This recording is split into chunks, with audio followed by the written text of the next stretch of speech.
The Seminole Headlines begins right now. Great to be with you. Thanks for joining us. I'm Jeff. There's Corey and Ira. Hello, boys. Good to be with you guys here minutes after having been with you on the practice field. And it should be noted, as always, we say thanks to our friends at Register.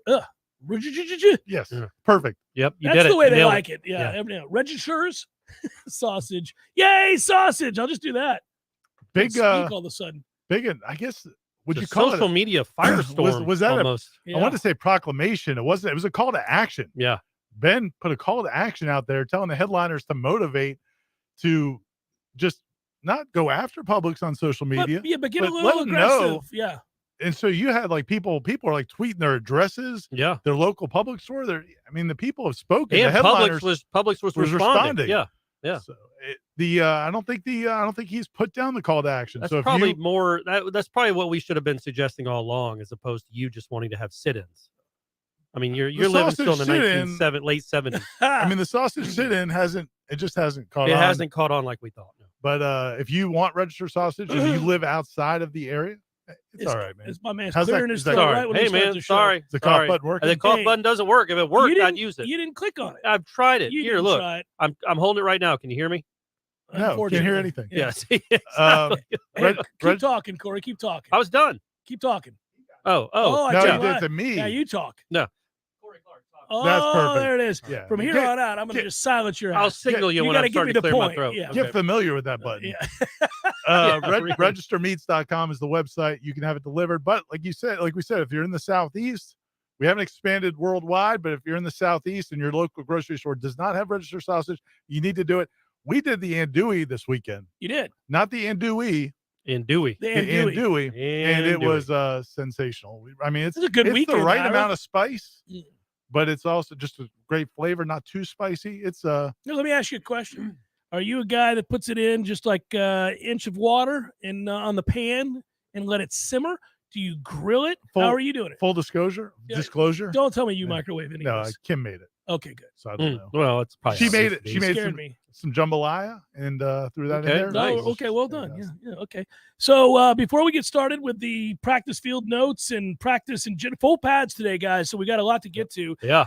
We should note it's $1. Yeah. $1. If you haven't subscribed to warchant.com by now, well, here's the deal. Look on your screen right now. Attention, all FSU fans or people who just like to be entertained by wildly entertaining folks like ourselves. Yep. This Preach. is it right here. Warchant.com on 3 for $1 for 1 year. I don't know when this goes away, guys. It could happen next week that they say, pull the dollar. Yeah. Pull the dollar. I don't know. So time is of the essence. I'd get on it. And it's $1 for the whole year. So even like I said, I've said this before, but even if you're with another site and you're like, okay, I'm already paying money for one Florida State site, which was I'll be honest, was a dumb move by you way back when. But if you're still doing that, you can be like, look, I'll just test these guys out for $1 and see if I like them. In a year, you're going to want to stick with us most likely. So just give it a try. It's like a trial run, but for a full year. And when you got to type in warchant.com. If you just type in warchant.com, it'll take you there. And you're going to have two choices. You can get $1 for 4 months, or you can get $1 for the full year. Which one would you suggest? Go ahead and take the one for the full year, gang. That's 3 times the value, I'd say. You should be like a financial consultant. I mean, I feel like it just makes sense to me. It always has. It always has. The numbers line up for Yeah, you. it just does. Some people just see things differently. Looks like a really difficult puzzle for some of us. But Yeah, not you. and You're I right. just have- I think- $1 times, Yeah, I think $1 for 12 months is a better deal than $1 for 4. It's like 8 cents a day, a little over 8 cents a day. So yeah, it's 8.3. No, it's like 8 cents a month. Yeah. It's 8.3 Well, that's what I cents a said. month. Yeah. Well, that's what you meant. Yeah, that's what I meant. And Gene might send you some register sausage. Gene will? I mean, he might. I don't know. He'll call Ben. We got everybody working together. This is good. Right. This is good. Synergy, I like to say. So today, full pads, and we were building to this moment. I really think they're building, obviously, to Saturday, which is the scrimmage that we're all going to miss. Although I'm pretty sneaky.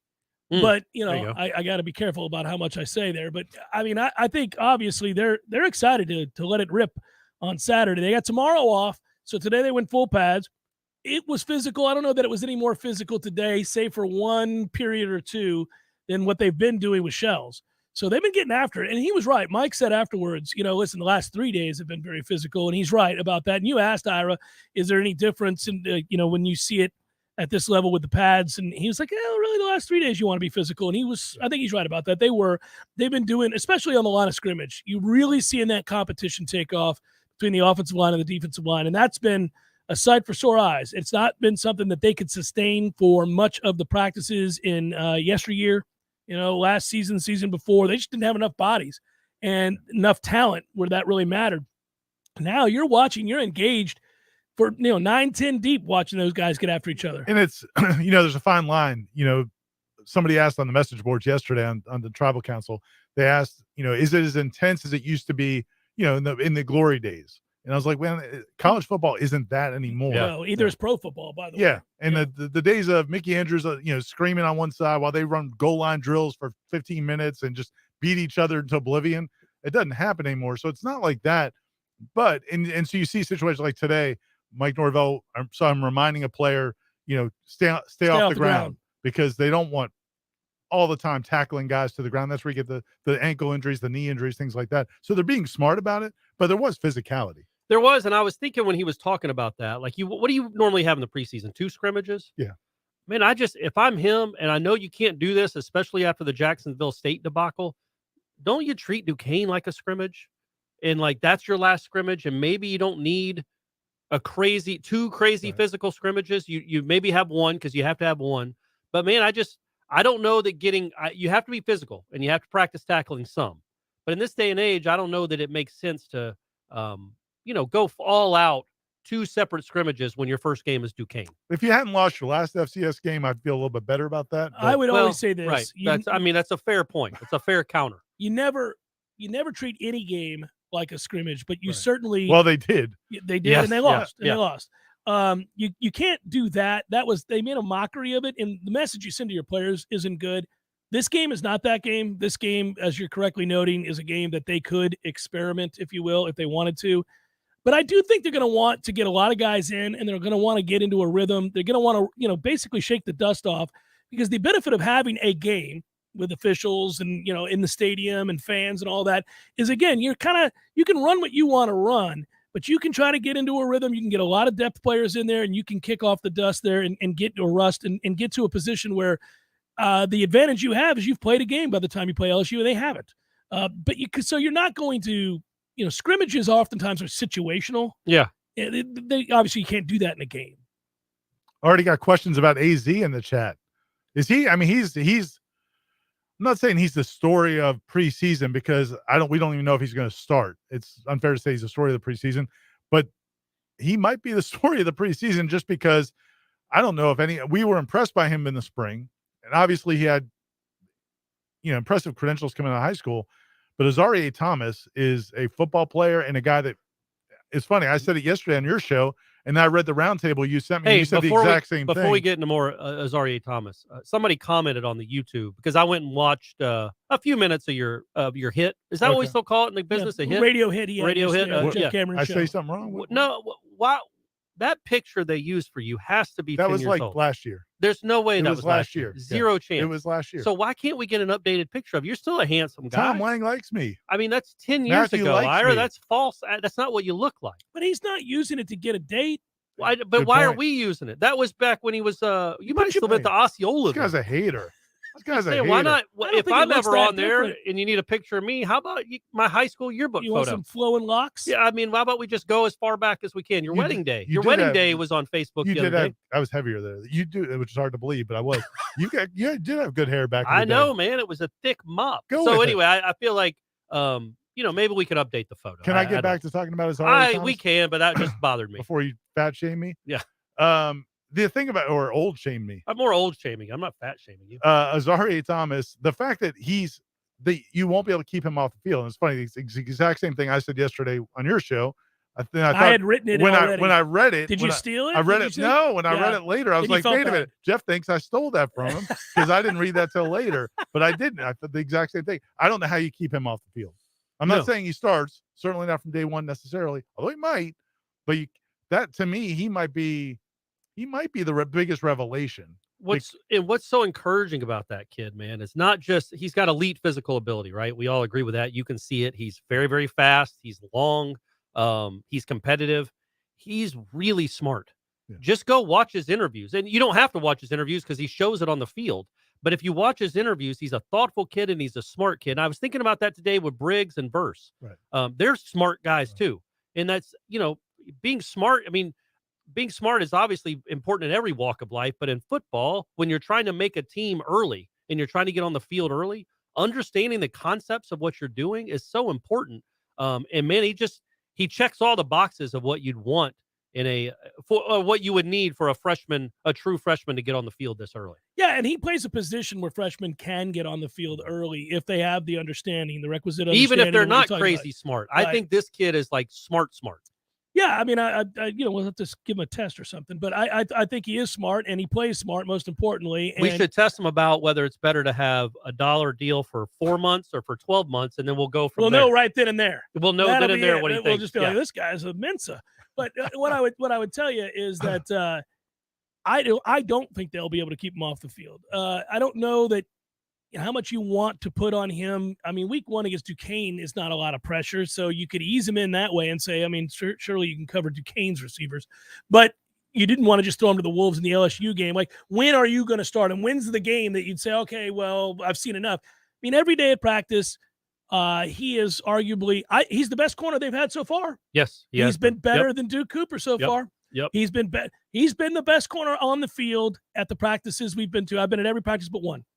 He's the best corner on the field. And they're covering similar receivers. It's not just because Florida State mixes and matches a lot with who goes with Travis, who goes with Duffy, who goes with Rodemaker.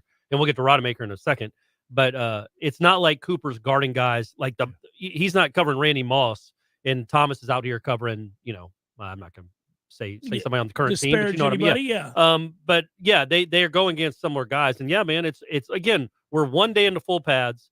And it's 1 week into his first preseason camp. But yes, I don't know that he could have been more impressive. Anybody could have been more impressive than Azareye'h Thomas through the first week. Yeah, so I think that part is established, and now we'll watch throughout camp. We'll see how he performs in the scrimmages and what physical practices we get to see in the 11-on-11, 7-on-7s.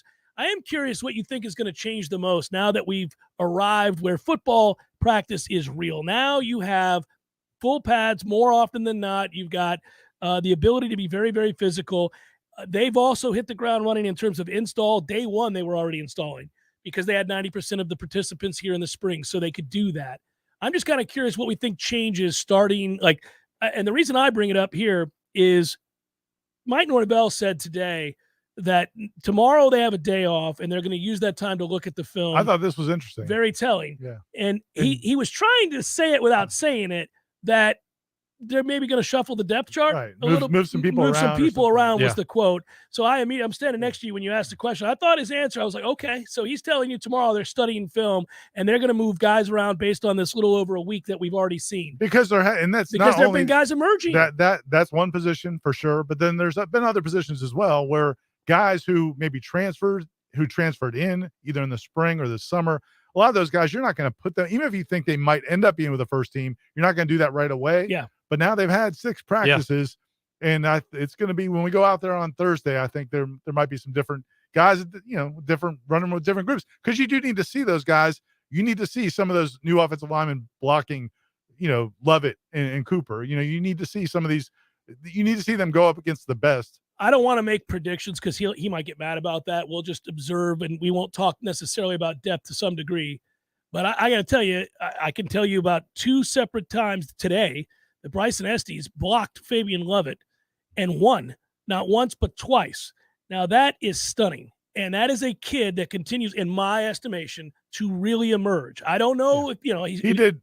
Norvell was asked about him. Somebody else in the media asked about him today, and he kind of couched it a little bit and said he is coming along, but not everything. He doesn't have everything. Right, down he doesn't yet. have everything yet. But the physical, one-on-one, it's there. I mean, think about that. Fabian Lovett doesn't lose too many of those battles at all, and he lost twice to Estes today. Right. Estes is also, according to Norvell, one of the strongest when he came in. When he came in, I remember that first spring, he was an early enrollee, and guys were raving about him in the weight room. They're like, dude, that's not a guy that has missed many sessions. No, he moves well too. So again, that's not to say that kid's a starter. He's firmly entrenched. What it is to say is that you have a guy that maybe you hadn't thought a lot about coming out of spring, who now all of a sudden you're like, that guy's fighting for playing time at guard. That guy could could make the starting lineup. That's good. You want this competition. You want it at several positions. And I think it's telling that yesterday at practice, when they were in the red zone, they took, and look, we won't I'm not giving away depth charts, and they don't really technically have a depth chart yet anyway, first team or second team.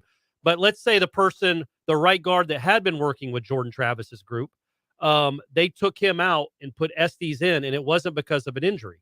I think they wanted to see him in that setting inside the 10 or 15 yard line against those guys. Now, there was a play that didn't go very well for him, but they want to see him do that, because you don't do that with a guy that you're planning on redshirting and it's not a part of you don't think it's a part of the rotation. And they clearly think that Estes could be a guy that could and should be part of the rotation. Well, and then just to generalize again, some of the transfers, Ira, you brought this up. I mean, Dimitri Emmanuel is getting a lot of run. I can say that. He's getting a lot of opportunities. Yeah, Bless Harris, too. Yeah, those are all guys that are getting opportunities. That's where the competition is. And so at the start of camp, he had mentioned that he thought they had 10 or 11 guys that they would be rotating in and competing. I kind of rolled my eyes, because coming out of spring, I thought to myself, you don't have 10 or 11 guys. Then they went out and got a few more. They got 10 or 11 guys. They do. The other thing, and you mentioned Tate, and I think this is a good segue to that. Good. Let's do it. They did a lot of scrimmaging today, and he said he originally didn't want to do that, but he decided to do some scrimmaging today, basically ones and ones and twos, to just kind of see where they're at, kind of get a grade of kind of where they're at, a measuring stick. And that second team offense, not only I was just impressed they function, they operate. Well, they flowed, buddy. They did, and that was just like gravy. But compared to the last several years, it was a nightmare. When you'd have the second team defensive front against second team offensive front, it just was a jailbreak every play. They couldn't do anything. They couldn't operate. Now, when the second team offensive line's out there, now we'll see. Maybe one or two of those guys will end up with the ones, but that group can operate, and that's impressive. Bravo to Tate Rodemaker today. It was his day. I thought he was spectacular. We've got plenty to get into, a lot of great observations. They're communicating better. There's better leadership. There's better depth. There are reasons to be excited relative to what the ceiling was a year ago and the year before that. So we don't think they're going to win the ACC per se, but there are a lot of things to kind of rave about and break down and talk about. We'll do it. Seminole Headlines, 93.3 Real Talk Radio, Warchant TV. Tile does it better for business owners, contractors, designers, and homeowners. Better design ideas, better quality tile, carpet, and hardwood flooring, better mosaics, ceramic, and vinyl solutions. And Sellers makes it easier with their amazing showroom and first-class professionals. Maybe it's time to get Sellers working for you on Capitol Circle Northeast, just north of Mahan Drive, or online at sellerstile.com for better style, quality, and design. Go with Sellers in Tallahassee. Call 656-8453. There's fun to be had every night at the Corner Pocket. Take home prizes on Trivia Tuesdays and Beer Bingo Thursdays. And kickstart your weekend with Martini Fridays. Plus happy hour runs every weekday and game day specials every time the Noles take the field. Watch all the best games at the Corner Pocket's Vegas Wall, featuring 560 inches of flat screen TV heaven. Oh, really? The best food, the best drinks, and the best place to watch all the games. Tallahassee loves the Corner Pocket.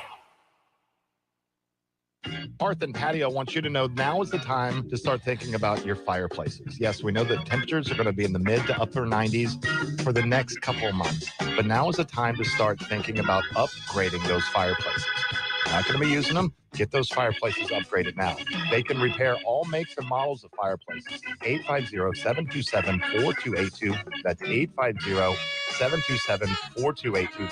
Or visit them online at hearthpatiotallahassee.com. Tallahassee's 30-year-old funny paper and American Legion Post 13 have joined forces to become Major Morale. The new magazine has 4 more pages of post activities and military information that you probably never knew. But don't worry, it's still as politically correct and newsworthy as always. Okay, it's the same funny stuff, but it's still only available at the sponsors' locations like ABC Flooring, Tallahassee Automobile Museum, Krispy Kreme, or Keith Lawson Services, providing professional services and maintenance for your home's most critical systems for over 39 years. If you need air conditioning, heating, or plumbing repairs, you will receive an upfront written quote, and the job will be done on time by the area's most advanced, highly trained professionals. Keith Lawson Services, Florida license CMC 125456, and CFC 1429-197. Did you get the Clement Horizon clean last night? I don't want another barnacle incident. Where's Ivan? Kiki's head of docking operations just jumped ship. What do you mean he's sailing around the world? She needs a new marina manager to help keep her head above water. Yeah, the tide's perfect, but we are slammed. Indeed can help her hire great people fast. I need Indeed. Indeed you do. You can schedule and conduct virtual interviews all from your employer dashboard. Visit Indeed.com/credit and get $75 towards your first sponsored job. Terms and conditions apply. Hey, y'all, this is your girl, Cheryl Underwood, and I want to tell you something. My digestive system used to make me feel sluggish, but those days are over. Now I feel great. That's because I increased my fiber intake with the Metamucil 2-week challenge, and I'm still hooked. I just took Metamucil every day for 14 days, and it's really that easy. Metamucil traps and removes the waste that weighs you down, so you feel lighter and more energetic. Now I never want to go back to that heavy feeling. Are you ready for the Metamucil 2-week challenge? For a coupon and daily support, sign up at Metamucil.com today. Life is stressful. Dinner shouldn't be. That motto is why Register Sausage has been doing business in the Florida Panhandle and Lower Alabama for over 75 years. A proud sponsor of Seminole Headlines, Register Sausage always provides the best Southern smoked sausage to over 140 grocery stores and restaurants throughout the Southeast. Headliners have discovered the Register's difference. You can too. To find a store that carries Registers near you or to buy directly, head to registermeats.com. That's registermeats.com. Register Sausage. Yay, sausage! Seminole Headlines returns now. Head to YouTube and search for Warchant TV today to catch the show live or on demand. Now, here's Jeff Cameron, Ira Schofel, and Corey Clark. Lest we seem overly optimistic, special teams suck today. There you go. That's a good way to put it. I think, mainly one area, the punters. And the backup punter's the legitimate punter. Well, then there was also a bad snap in the field goal. Oh, that's right. Yeah, that's right. Yeah, they didn't snap it well. They didn't punt it well. In Aslan's video, he posts video highlights, and they also post Mike Norvell talking to the media after practice, and he writes a little blurb about what the video is going to be. And he had on there that there was some mild criticism for the special teams unit. And I was like, Aslan, that was not mild. It was not mild. It was direct. He went out of his way to bring it up. Yeah, and Papu just went off on a couple of young men as well. The poor kid who botched the snap on the field goal attempt. That kind of hurt my feelings hearing what he had to say to him. Well, it's one of those things where you got one job. Yeah, you kind of can't screw that up. And it was a terrible snap. It was like 6 rolls. Never got off the ground. The best I ever saw in that situation was why you don't need to be kicking field goals. When Jay Graham was an assistant coach here under Jimbo, they had a walk-on punter or walk-on place kicker, and he had hit. They were doing directional kickoffs, and he hit it in the wrong spot like 2 times in a row. And Jay Graham just got in this kid's face, and it was a walk-on freshman, and he just was like, you're the worst human being in the world. I mean, it was just like, it was, and I was standing right there. Probably fair at that moment. And I was like, this kid looked like he was, he didn't go on to a great career. It wasn't, there's not a fairy tale story that, and they turned into be, he turned out he was the worst kid in the world. Well, I've often wondered because, every generation says the previous generation was tougher and can handle things more. And I try not to fall into that trap, but certainly what you can say to kids has changed dramatically. Right.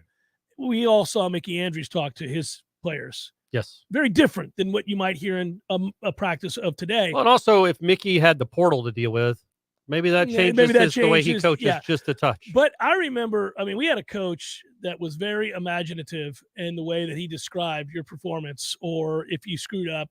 It was hilarious. It was almost like the military, because it was cruel, but it was funny. It was unique. And so I would try not to burst out laughing. I would always hear it. Even if it was directed at me, I would laugh. But I don't know if kids today can just shake it off as easy. Probably not. Probably not. We thought it was funny, some of the things that we'd hear. And anyhow, just an aside. But that was really, I think that camp has gone well. I think if we're just giving you a general observation about where they're at, the feeling amongst the three of us is that they are better. They have a couple of areas of concerns, and we're careful not to get into too many details, but these aren't things that you wouldn't have thought of. I don't feel like they have a depth of talent at wide receiver that we're in love with right now. There's a guy listen, there's a player or two every practice where you go, oh, well, that's good to see. You know, like today it was Darian Williamson. Yeah, that's a good point. Yeah. He stepped up, and all of a sudden you're like, well, maybe he can be something, you know. And right. And I thought Johnny Wilson had his best day. It's really about by time. far. He hadn't done anything up until today. Yeah, I thought he had his best day. And by I don't far. mean that meanly or even sarcastically or anything like that. I've been waiting for a day like today. You know, Ira, you rolled your eyes at me yesterday because I thought Portier had a couple big plays. So, I wasn't rolling my eyes. You kind of rolled your eyes at me a little bit. Well, he's an example of a guy who, and we'll see maybe on Thursday, but a lot of times if your rep is against not the best cornerback, you know, I want to see it against the best cornerbacks. Yeah. And so at that point, I'll believe it. But because I've liked Portier in the past. You've been burned, man. You've been burned. Exactly. Yeah. But let's talk about Tate, Corey. You seemed a little, you got on Twitter talking about Tate Rodemaker. I did. Man, I just couldn't have been more impressed with what he did today. And he hadn't done much the last 2 days. I'll leave it at that. But today he came out there and everything just seemed different with the whole offense. He just gets it out on time. He looked like he did in the spring. He carried it over from the spring to the point where he was so good today. And again, it's 1 day in pads. But I'm also stacking it on what he did in the spring. That you're like, okay, man, maybe it wouldn't be the end of the world if 13 got hurt. You still don't want that. 13, Jordan Travis is still your starter, but you feel good. You feel better about a backup quarterback, I think, than you have here in a while. It would have to maybe be a different offense with him running the show, but I still think it could be a productive one with some mistakes and some growing pains, obviously. 2 reasons why, though.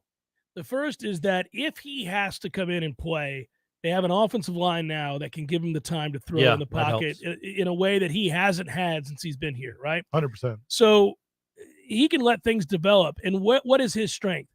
I think his strength is throwing the ball down the seam. He's very accurate. The biggest plays that come down the seam in these practices are not from Jordan Travis. They are from Tate Rodemaker every time. Now, what it does is a couple of things. It reminds you where Jordan has got to get better. It reminds you kind of the lament that you have that they don't have a good enough receiving core to actually make that a real competition. What I mean by that is this could turn into a Jordan Travis, Tate Rodemaker competition if, coupled with that better offensive line, they had a bevy of receivers you trusted. But they don't. Like game-changing type receivers, or yeah. even one game-changing wide receiver. They don't. And because they don't, Tate can't win the job. That's not a knock on Jordan as much as it is praise for Tate as a thrower. He's a good thrower of the football. We've said this. The three of us have taken turns saying that if you were just talking about a passer, Tate's a better passer, period. He just is. But they don't have, in the past, they haven't had the offensive line to protect him, to let those routes develop.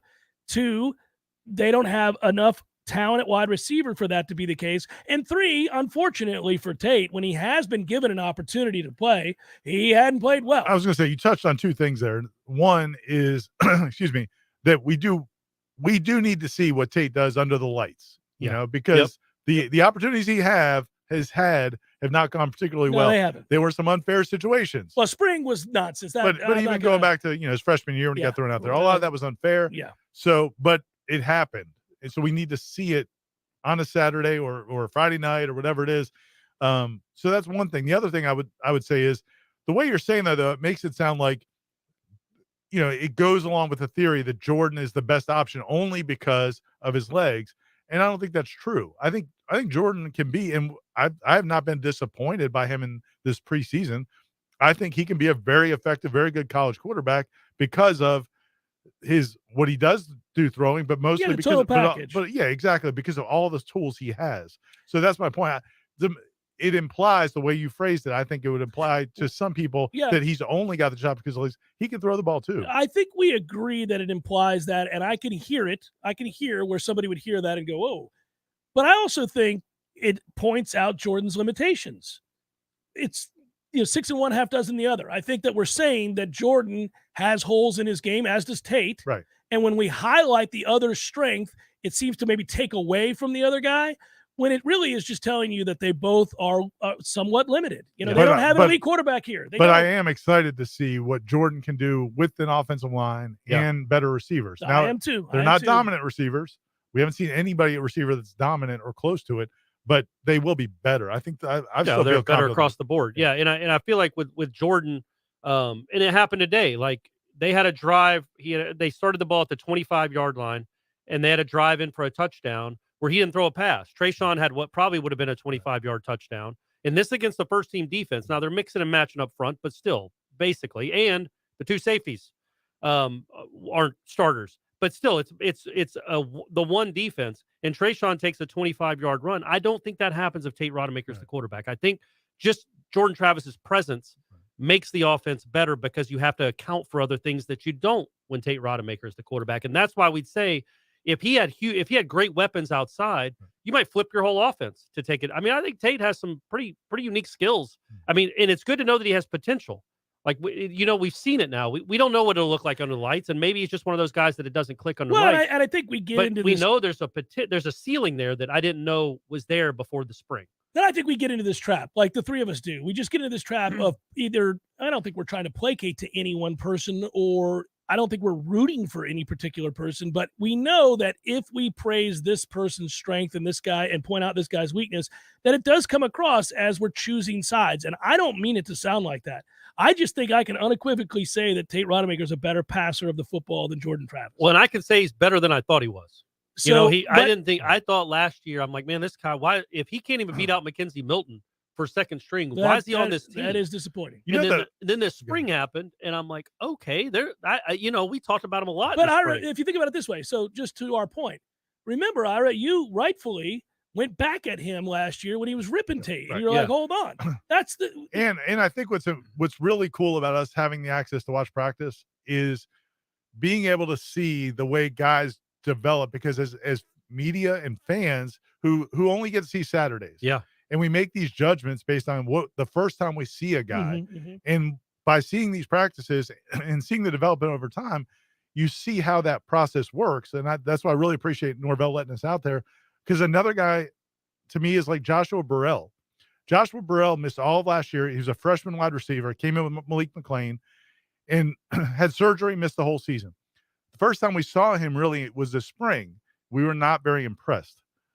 I'm telling you, like this, I don't know that he's going to contribute this season, but from what we've seen in preseason, there's something there. He could be a guy that could play for Florida State at wide receiver that I didn't know in the spring. So if I only saw him in the, at the spring game, for example, or something like that, I would never think, okay, there's anything there. So there's a lot of guys like that now we've seen. Tate's probably the best example, but there's a lot of guys that we see.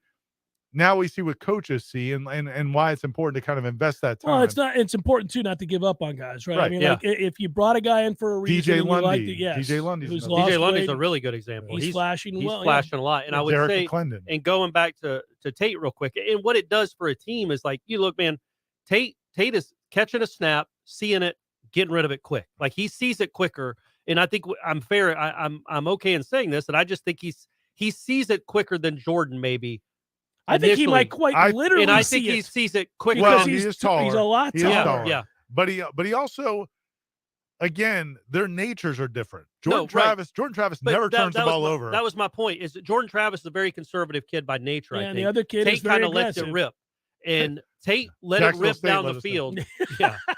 Tate let it rip down the field to the tune of like an 80-yard drive with great throws all over the field to a bunch of different guys. Catching it, seeing it, letting it rip. Jordan Travis gets the ball in the very next series and makes, I thought, his best throw of the day. He hits Pittman for about a 15-yard gain, middle of the field, sees it, trusts it, and rips it. And you talk about raising the level of the people you're competing against. And I don't think Jordan and Tate are in competition, but there's a challenge that was thrown down when you see your backup go do what he just did. And I thought with Jordan ease, by the way, he went right down the field. It was like that day last spring. Remember that one day when we walked out of practice? We were like stunned. Because they went back and forth. They both lit it up, So well, that was important today. That's just good. That's just good for the whole team. It's good for the whole offense to have something like that happen. Having Tate have a drive like that is good for Jordan Travis. Because it's like, all right, well, I need to start getting it to these guys quicker too. And he did. Seminole Headlines, 93.3 Real Talk Radio, Warchant TV continues in just a moment. Your local news now. The Florida Department of Law Enforcement is asking the public for information regarding a woman who was designated missing in 2014. Leslie McCoy was last seen in Tallahassee. McCoy was 48 years old. She is listed as a white woman who is between 6 foot and 6'1" in height, between 165 to 180 pounds, with brown hair and hazel eyes. It is believed that McCoy was last seen July 2014. She was known to visit the Frenchtown neighborhood of Tallahassee. If anyone has any information on the whereabouts of McCoy, contact the Tallahassee Police Department at 850-891-4200. The Leon County Sheriff's Office said Monday afternoon that on Sunday around 2, their deputies responded to the area of Fairbanks Ferry Road and Howells Hollow Crest in reference to a body found near the roadway. The Sheriff's Office said when they arrived, a body of a black female was discovered. The Sheriff's Office said that the incident is being investigated as a traffic fatality pending the results of an autopsy. This is Rachel Lene with your Real Talk 93.3 local news update, brought to you by Macklemore Systems, Tallahassee's go-to Mac store. Check them out online at MacklemoreSystems.com. This is meteorologist Paul Trombley with your Real Talk 93.3 weather update. Scattered thunderstorms likely this afternoon. Otherwise, sunshine mixed with clouds at times. High of 93, winds out of the west, around 5 miles per hour. Scattered thunderstorms likely tonight. Lows around 74, partly cloudy skies. Scattered thunderstorms again tomorrow. 92, a mix of clouds and sun. This report is brought to you by the Lawn Johns. For all your landscaping and lawn care needs, visit thelawnjohns.com. Right now, 91. Hey, you, can't you read the sign? It says, keep off the grass. Oh, but I just wanted to feel it. Excuse me? I wanted to feel what it was like to have an amazing lawn like you do. It always looks so good, even in the summertime. How do you do it, neighbor? They're called Lawn Johns. They come once a week. Maybe you should give them a call so you can tell other people to stay off your lawn. How's that sound? Ooh, yes. I would love to tell people to stay off my lawn. For the very best in lawn care, call the Lawn Johns at 850-322-2567. Stay off my lawn.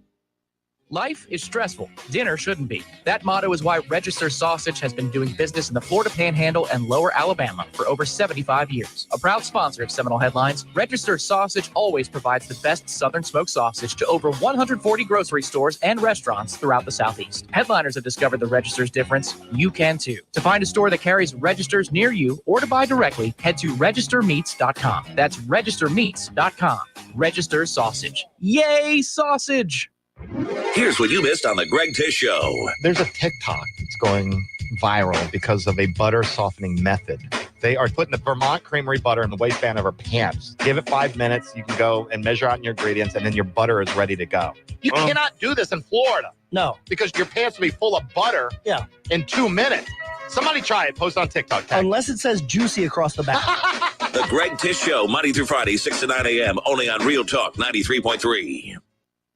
Seminole Headlines returns now. Head to YouTube and search for Warchant TV today to catch the show live or on demand. Now, here's Jeff Cameron, Ira Schofel, and Corey Clark. You know, I wonder, I look in the chat here when we have these conversations. Of course, everybody weighs in with their opinions, and that's great. That's what this is for. It is sports talk radio. But, you know, somebody noted that it's annoying to hear that the receivers still aren't emerging.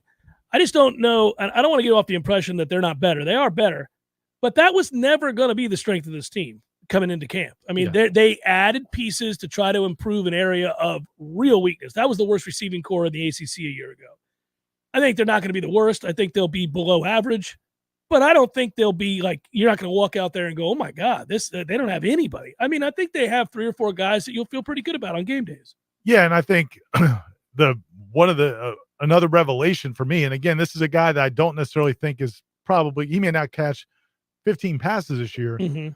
But Deuce Spann, like I thought in the spring, and we all talked about him in the roundtable people can read at warchant.com for $1. Just $1. A $1 annual it's subscription. $1, folks. Type in warchant.com. There it is on the screen. If you're listening to the podcast, there's more people watching now. But $1 for the year. We did our first Warchant roundtable, and it was me, you, the 3 of us, Tom Lang and Aslan, answering a bunch of questions. Did we all say, I know I mentioned Deuce Spann. We all talked a lot about Deuce Spann. Yeah. And he's a guy in the spring, I thought, okay, you see the speed. Yeah. You see the but height, he's a project. Body.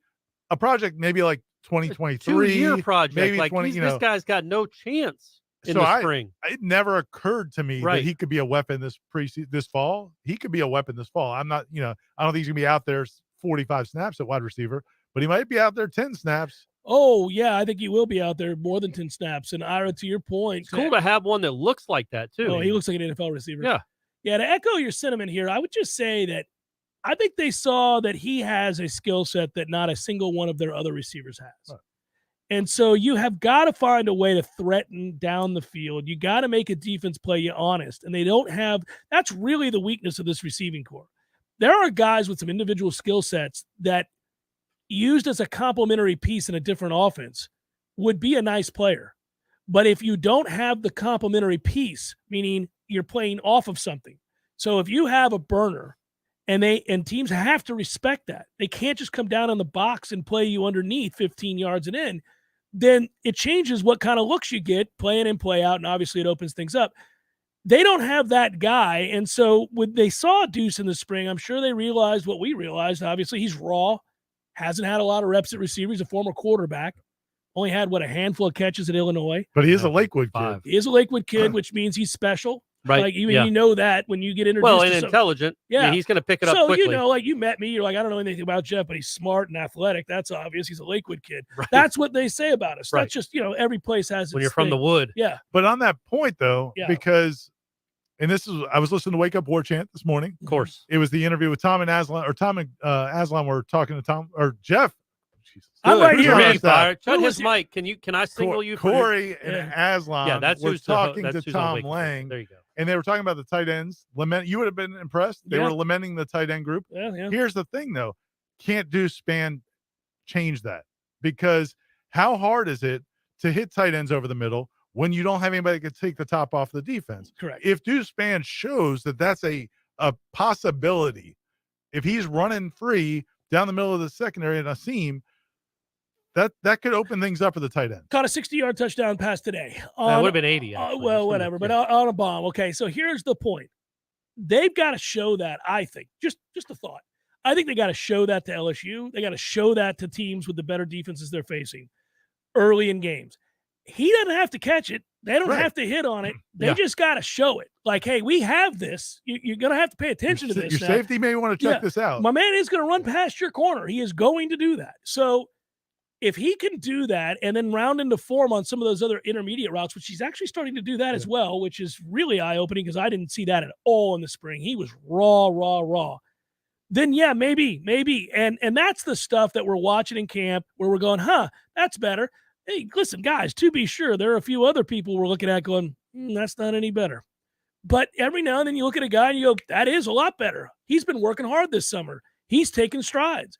So that's exciting. We're going to come on here and tell you about that. We're going to let you know that. And that tight end room, how many days a week have we lamented that tight end room? Like every day this year? I was randomly in the middle of June just talking to people like, well, this tight end room, it's ridiculous. But Marcus Douglas today, how good was he? Yeah. He was very good, and he's lost weight. He's a big-ass kid. Yeah. So I'm not saying he's running away. Yeah. He's not running away from anybody, but man, he's making contested catches. He's going to be able to Brian Courtney. Corey talks about Brian Courtney every day. He better get a lot bigger. Yeah, but I mean, he had that big catch over the middle in 7-on-7s, and he's just a natural pass catcher. He's the most natural one they got, and an athlete. I mean, he played defense in high school also. I mean, he's not. When they signed a quarterback to turn into a tight end, I was a little skeptical. But I think he's down the road. I don't know how much he helps this year, maybe special teams, but he's another guy that can help. There's one question that I want to mention in chat. Somebody asked, with all the new support staff that FSU has added this offseason, have we seen any changes in practice?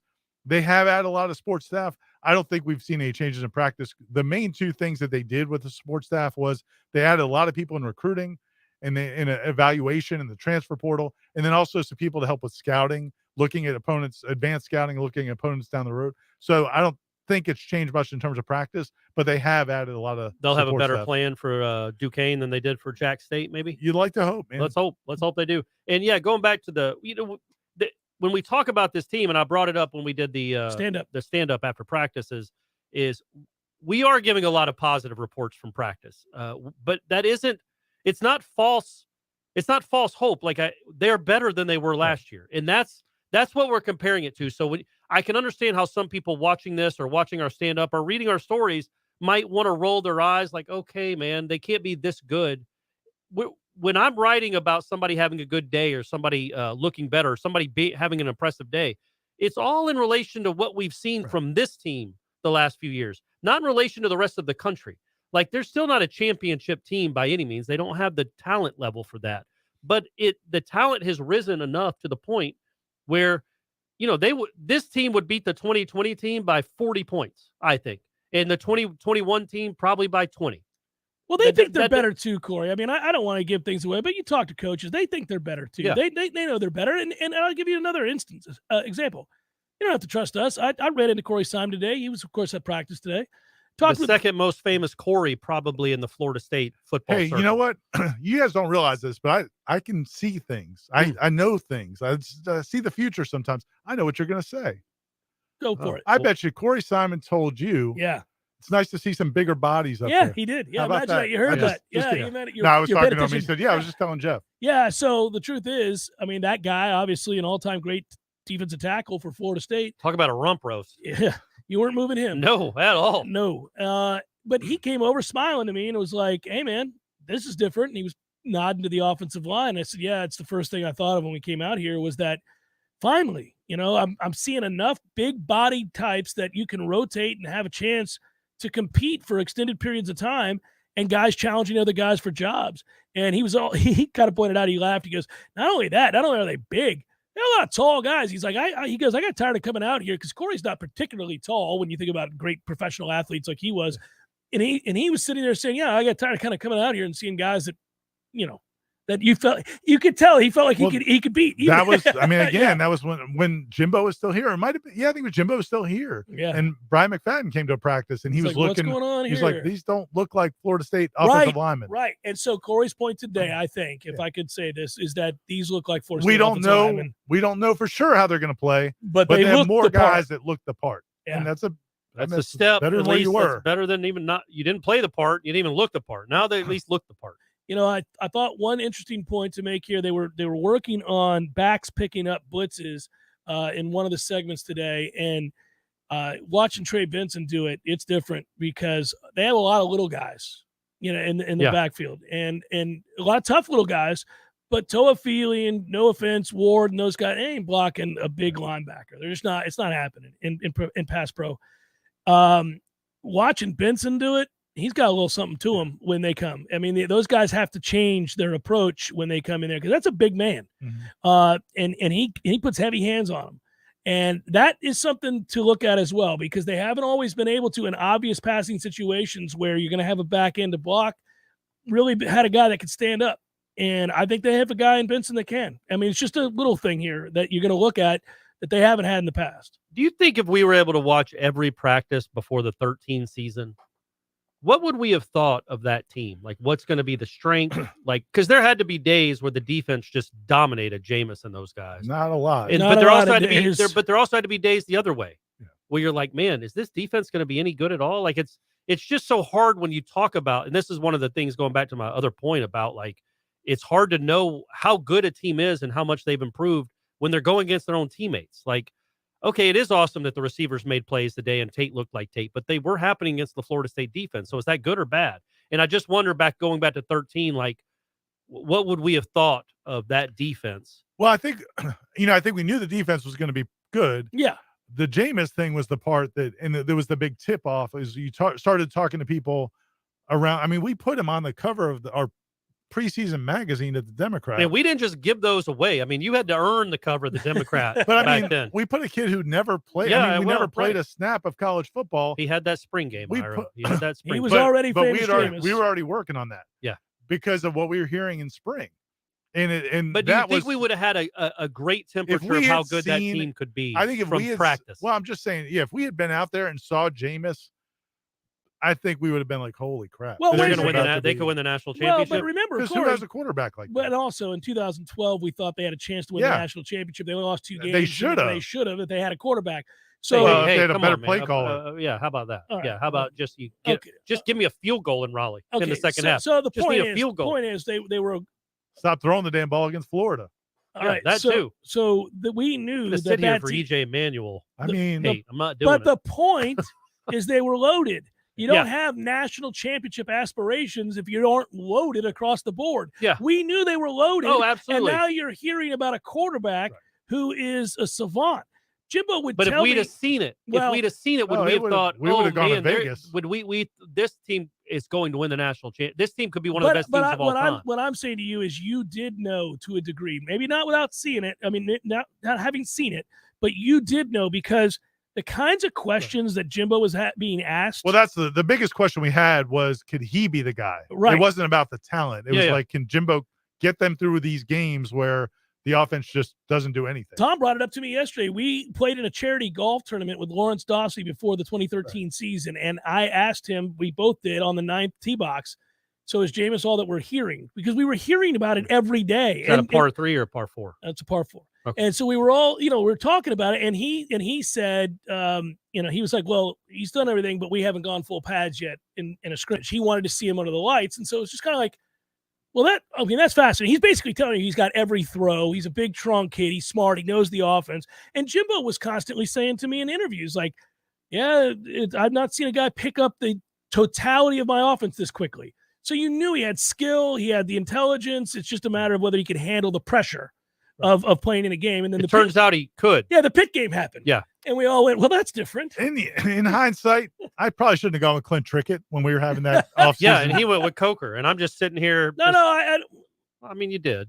I wasn't adamant about it. A bad call. It wasn't a bad call because he had been here, but I wasn't adamant. But about my thought with Clint was they were so loaded to the point that they were so loaded. Right. A game manager. Yeah. And we don't know that Clint wouldn't have won the national title. If we had watched all those practices in the spring, stop with the laugh. you might have taken a different tact if you had gotten to see all those practices in the spring. And that was my point. I just wonder what kind of feel we would have had for that team, because I feel like we have a good feel for this team as what it can be in relation to what it was last year. But I don't know if we have a feel for, now they're going to win 9 games. Well, A week of practice or anything and like part that. of that is because we don't know exactly what they're going up against.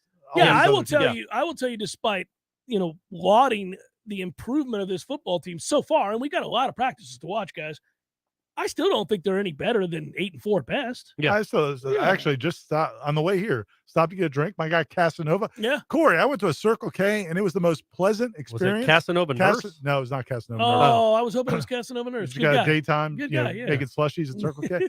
What were you going to say? I thought you saw I thought he was a customer at the store. He was running the store. And anyway, but he gave me a shout out for the show. Okay. And he asked me to give him a shout out. So that's why I just did.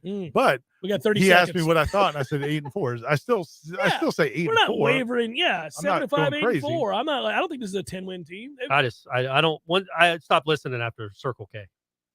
Yeah, I got out unscathed. You too, did. Corey. You did. Hey, try to go get air in your tires at any gas station in Tallahassee. It's a lot of fun. It's good times around here. Hey, hold on. I'm going to pitch a package to him, and so maybe you will have an opportunity to talk about a place that's safe, well lit to get air. All right. Oh yeah, can't wait. I got you. I got a place. All right, I got a place. Yeah, we'll have to make that sale. Hour number 2, headliner questions forthcoming. Stay with.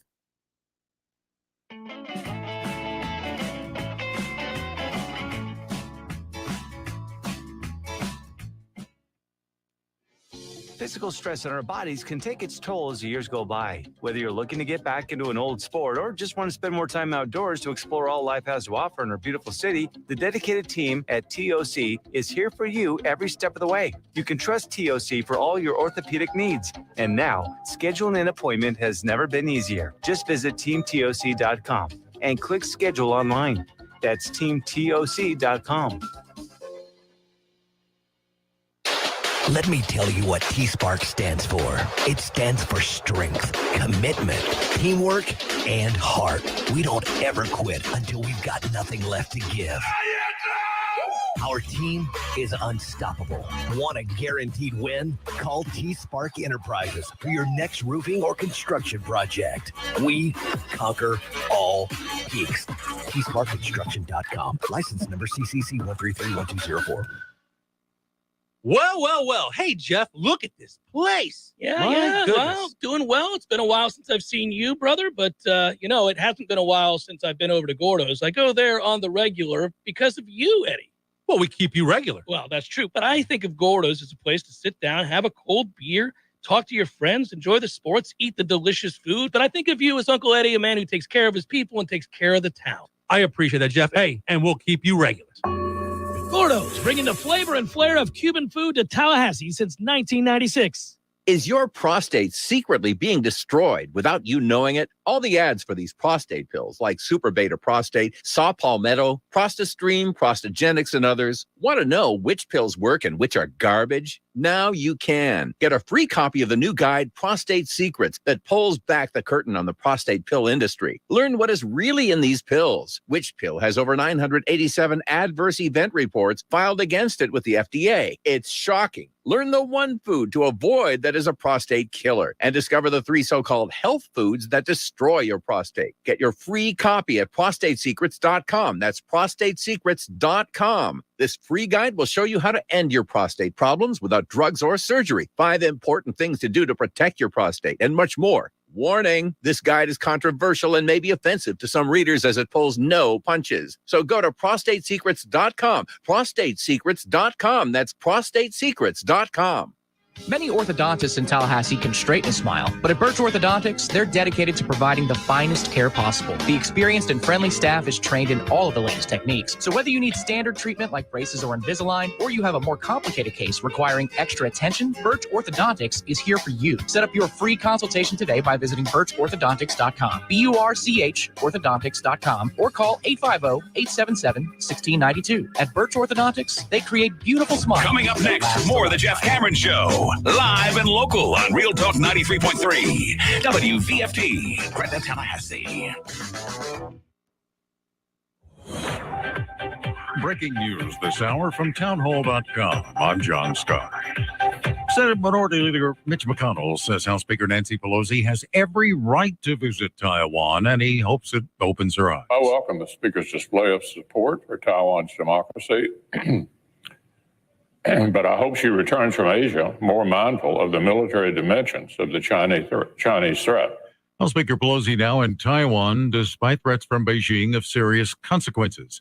Her visit has triggered increased tension between China and the U.S., China claiming Taiwan is part of its territory. Ayman al-Zawahiri, killed over the weekend by a U.S. drone strike in Afghanistan. He was 71.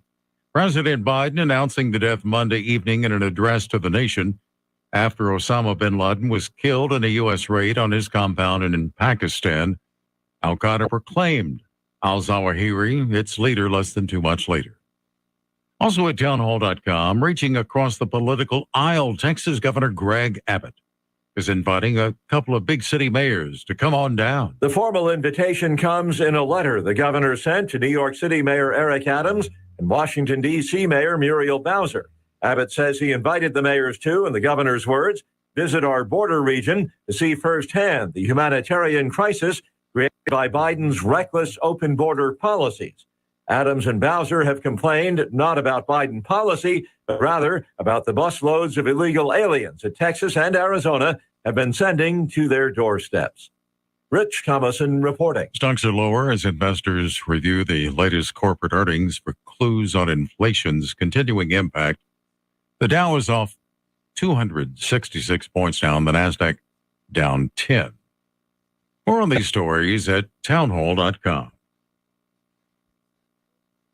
If you were lied to when buying a timeshare and worn out, you need my help. Hi, I'm Chuck McDowell, CEO and founder of Wesley Financial Group. 10 years ago, I started the timeshare cancellation industry by exposing the ugly truth about timeshare and giving folks the straight facts. I've been fighting the timeshare giants ever since, so no one knows this industry better than me and my team. Today, we have 383 employees and have saved our clients an average of $65,000 in lifetime payments. Imagine putting those timeshare dollars back in your pocket. If you were told at a timeshare presentation that this was available today and today only, that timeshare was a great investment or your maintenance fees will never go up, call my office now. I guarantee you, if we take you as a client, we will cancel your timeshare or you'll pay nothing. Call now for your free information kit. 800-881-4242. 800-881-4242. 800-881-4242.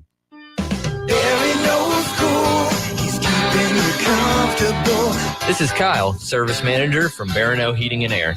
Schedule an appointment from your mobile device to learn about our Total Comfort Service program with guaranteed same-day service, 15% off necessary repairs, and $25 berry bucks to use towards air filters and other products. Turn to the experts at Carrier and Barano Heating and Air. Any day, anytime, anywhere. Online at baranoac.com. Florida license CAC 1816-186.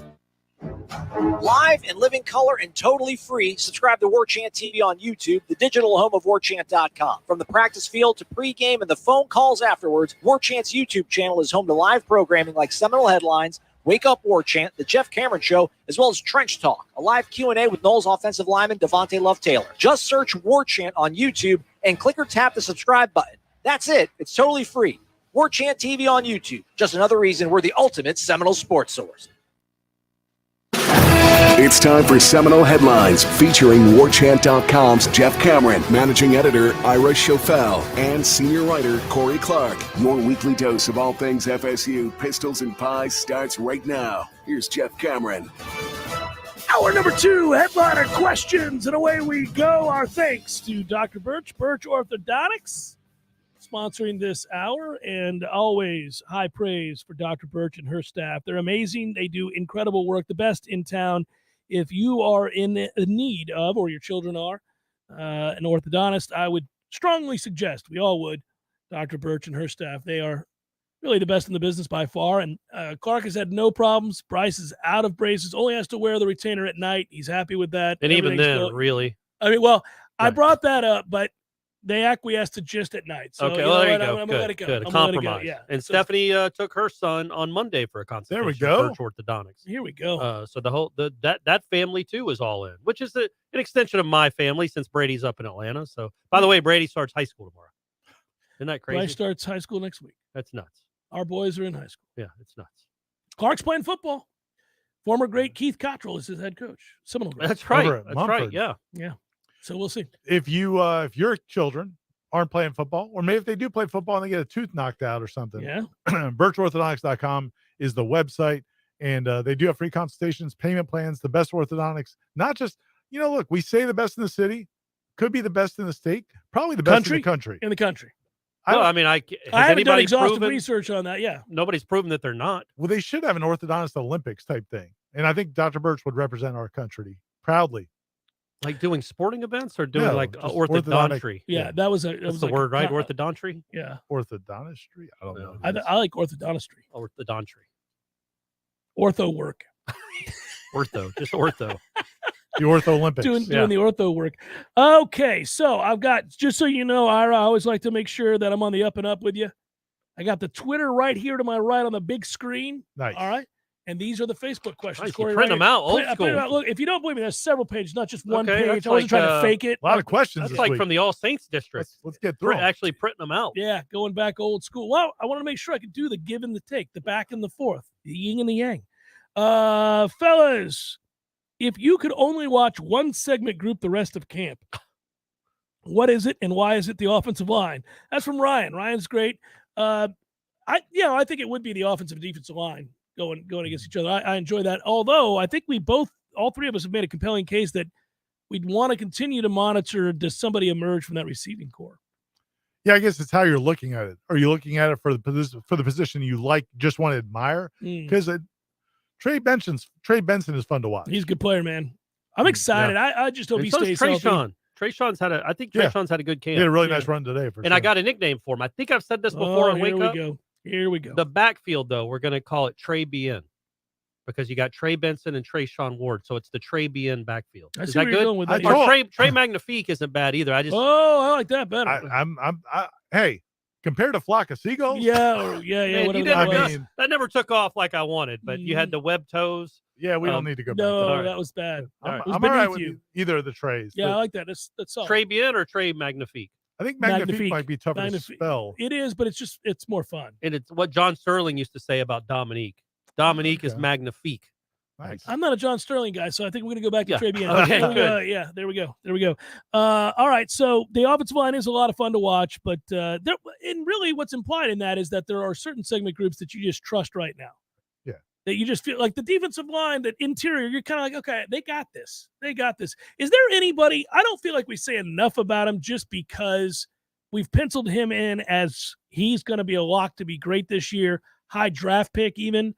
But Fabian Lovett is so fun, man. That guy loves to play football. It is infectious. When you watch him go through drills, he's excited to be out there. And for a big man, it's 100 degrees out there. His place is cemented, and yet he hits practice and cares deeply and gives his all every day. That's a leader, kids. That's I think it also speaks a lot highly of Odell, because it's both of his guys. Because Robert Cooper, I'm telling you, man, he's a stud. If I'm in my 4th, 5th, 6th year of defensive line preseason, that's tough. I don't know how fired up I'd be about these practices and, early August. I wouldn't be. But they bring it. They do bring it every time. I think they know it's important. I want to give Jermaine Johnson credit too. A year ago, I mean, I just think they realize it's important that if you can play, and they play at a high level, and you're one of the older players and you've bought in totally, whether it's your position coach or the head coach or the whole system, you got to lead by example. These young guys are paying attention. They're looking. I give Jared Verse a lot of credit today. Verse is a guy that, in fact, here's the quote. This made me laugh. This is Dennis Briggs after practice today when he was asked about Jared Verse and how much Jared likes to talk, which he talks a lot. He said, well, Jared is Jared. He certainly takes it to another level, gets carried away every now and then, but we take everything about Jared and accept it. It's his way of saying, look, dude can play. It gets a little annoying, but he brings it every day. It's not fake. He does it every day. It's not just before practice. Oh, my God. It's not just before practice and during practice. Today, walking off the practice field, he's still talking. Yeah, and it's rep after rep. But he's also the same guy that today, as he finished a rep, caught one of his fellow defensive front members walking and said to him as he ran by him, "We don't walk, we jog. Let's go." And like the guy took it and started to run. I mean, he listened to Jared Verse. So clearly they look up to him. You got to be able to play if you're going to do that. And I think he can play. Is the only Jared I can think of is the one we don't want to think of. Right. Is there another famous Jared out there that I'm not? There's one in the White House recently. Well, that's true. Yeah. But like as an athlete or an entertainer, that's a Jared. That's not coming to Jared Leto, isn't he? Oh, there you go. All right, that counts. He's a rock star, sort of, and an actor. Okay, there you go. There's one. It's not like Jerry. Because there's plenty of Jerrys. There's a ton of Jerrys. Yeah, Jerry Rice even. Jerry Rice is one. So I was thinking of Jared Verse. See, like that. I came with it right there. Could be one of the more famous Jareds out there. Brandon writes, I know you can't talk about depth chart specifics, and it's hard without pads. I think got pads on now, Brandon. But what's your projection of how many offensive line starters weren't on this team last year? Well, that's a good question, actually. Two.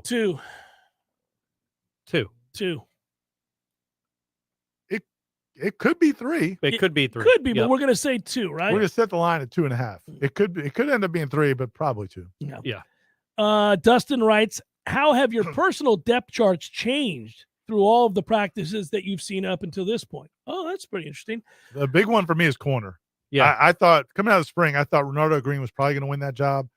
Right now, I think I'd take the field. I don't know who's going to win it, but I think there's a better chance that maybe somebody else wins it. I think Jarian Jones could win it. If it's not number 20, I don't know what they would. I think Jarian Jones could do it. I think Jarian Jones can play. The only reason, in my opinion, that Azareye'h Thomas wouldn't start is just because they don't want to throw that kind of expectations on him right away. Like there's been 2 freshmen that have ever started the first game in Florida State history at corner. Two pretty good ones. Yeah, Dion and Jalen. So maybe you don't want to throw that kind of expectations and pressure on a kid right away. But that to me would be the only reason. We agree on that. I think there are. That gets interesting. I can think of 3 or 4 spots on this team, offense and defense combined, that will be different than I thought they were going to be coming into camp. I think one of the guards on the offensive line, and I maybe a couple of others. It's fun to talk about though, because that just, again, you get excited when guys transfer in and provide depth and new guys arrive and you want to see what they are. To think that there's been real growth, and then I think, an addition through the transfer portal, all of a sudden, if you have 3 or 4 guys that weren't projected to start that you brought in later, you got to be excited about that. So we'll see. Somebody asked in the chat about Travis J. Somebody on our message boards asked about Travis J. I'm going to respond to that later today. The thing I would tell you about Travis J. is he's out there practicing hard, baby. He's out there. He practices hard. He's got a great attitude. Yep. I don't know that you're going to see him on the field a whole lot more than you have. That's like the everybody gets a trophy. Well, I mean, he's a type tremendous answer of athlete. where we live. Oh, I know. I got He you. just is not super productive when he's out there. That's a little bit of she's super nice. Yeah, yeah. She got a great personality. Yeah. I just Like he does try hard. It's one of those. To me, unless something changes, he's a perfect example of a guy who looks like it and obviously had success in high school, but has not found a way to be real productive in college. So the reason I want to bring it up is because a lot of people are curious. Yeah, why is he not? Yeah. Why don't people talk about him? Why would he not be? You see the physical ability. He's just not real productive. And honestly, to me, it's commendable that he's here. Still. Oh yeah, he's still plays hard. And I will say this: there are.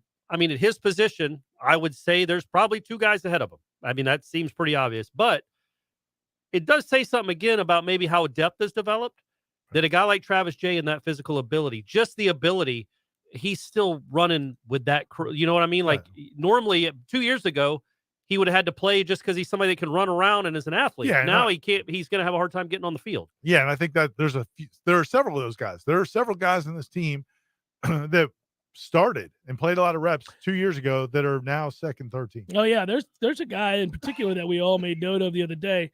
Harry, you just got to give me the point, baby. Sorry, buddy. I'll give you. I'll make the move. But there are guys. There's a guy the other day that is out there repping a long way from where he was. A long way from where he was just a couple of seasons ago, and you're like, wow.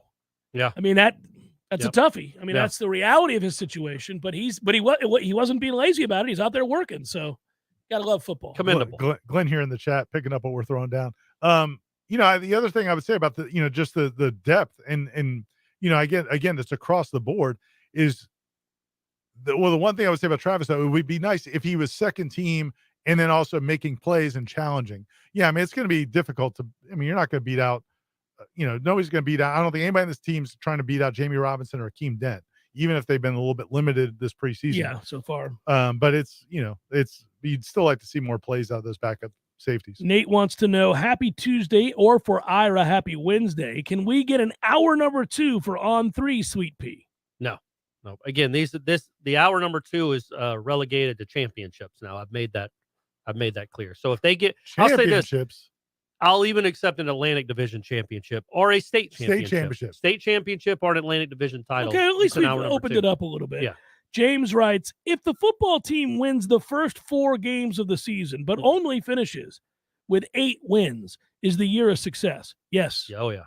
Yes, because of what it does for recruiting. Yeah. Plus, that would mean they beat won, LSU for starters. But they won 6 games in conference. Like just the math of it. At least 5, I guess maybe 5 games in conference, but they would have a winning record in conference. They'd have beaten LSU. They'd have won at Louisville. That would be a success. I think this is a good question because he's not throwing shade and it's something to talk about. And I don't know what you gentlemen have heard, so I'm kind of interested in your responses. Jason writes, can you guys discuss any underclassmen that may be leaving after this year? Specifically, Jordan Travis's status. Have there been any comments that this will be his final season here? The youth on this team has me excited for future development. I'm just wondering. So at AC kickoff, he was asked about is he approaching this year? It was Bud Elliott actually that asked Jordan, are you looking at this as your last year? And Jordan said, well, that's how I am approaching it. Like I am looking at it like this is going to be my big year, and then I'm going to move on to the NFL. Later, he kind of couched it and said, I'm not worried about that right now, which is the right thing to say. Mm-hmm. But I do think if we're talking honestly, if Jordan Travis was just talking to his family or friends, yeah, man, he's been in college 5 years. I mean, he's a redshirt junior because of the COVID year. He's been through a lot. I think if he has a good year, I think he's.